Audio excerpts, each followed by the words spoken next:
Hello, my name is Querit and I am going to show you the results of this project in which I interview 4 people, including a pastor, a sales manager of a small business, a leader of a student group at Universidad del Norte, and a girl who has worked a lot with teens and who is considered a leader among young people.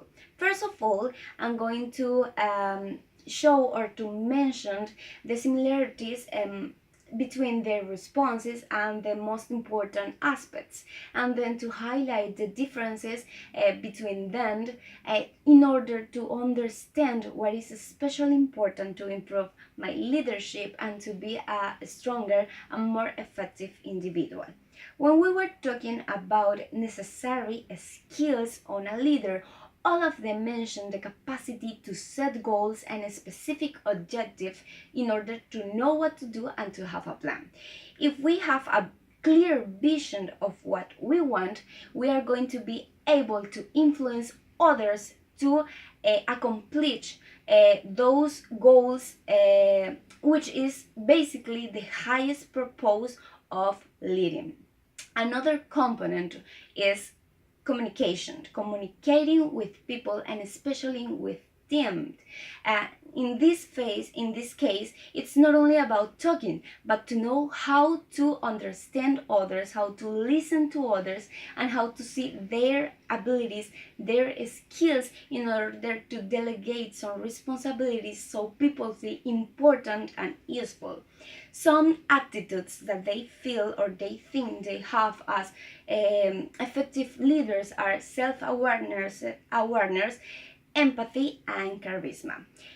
The first one, it's not only about knowing their abilities or weaknesses, but also about controlling themselves and managing their emotions and their reactions at critical moments, which is also known as self-awareness or self-management. They also consider themselves as charismatic people because they know how to motivate and influence others through relations, which it's called social influence or relationship management. In addition, they also consider they have received some knowledge from the over time leading, such as being good listeners, learning from others, easy ability of adapt, and working in teams. However, there were some differences and some different points of view.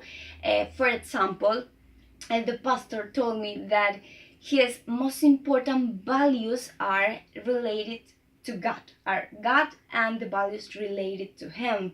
But for example, for the young leaders, it's more important empathy and communicating with others. Another example is that the sales manager told me that the most important learning through his process has been innovation, which is clear because of his job and its implication and requirements. But for young people, for young leaders, for example, it's more important to communicate and to work in teams. So finally, and having listened to all these responses, I have realized that I have some aspects to improve, including, for example, learning to understand and to listen to others' ideas, because sometimes others have better ideas than me. And another aspect to improve is to be self-awareness, to know how to control my emotions, my reactions at critical moments. So this was a summary of what I have learned from this project. I hope you have enjoyed it, and thank you.